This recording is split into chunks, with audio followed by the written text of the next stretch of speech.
আসসালামু আলাইকুম। আমি ফারজানা কানন, আমার রান্নাঘরে আপনাদের স্বাগতম। আজকের রেসিপি লাল শাকের বড়া। শাকগুলো কুচি করে কেটে নিতে হবে। শাক কুচি করে কেটে নিয়েছি।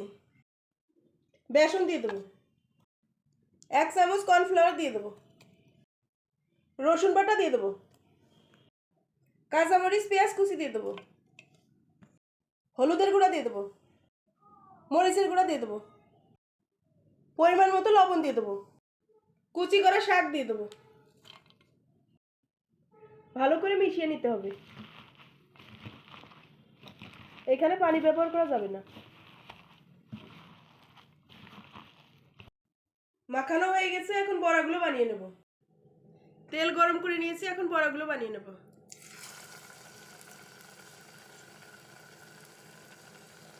এইভাবে পাতলা পাতলা করে বানিয়ে নিতে হবে।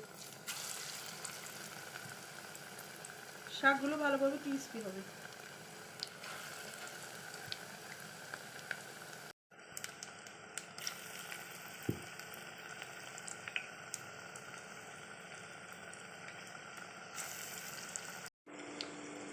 বড়াগুলো উল্টিয়ে দেব।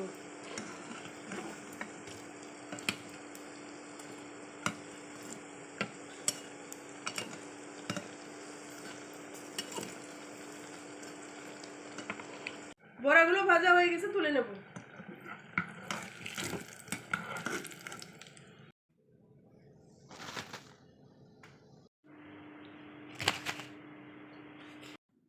তৈরি হয়ে গেছে লাল শাকের বড়া। চ্যানেলটি ভালো লাগলে অবশ্যই লাইক, কমেন্ট, শেয়ার, সাবস্ক্রাইব করে পাশে থাকবেন।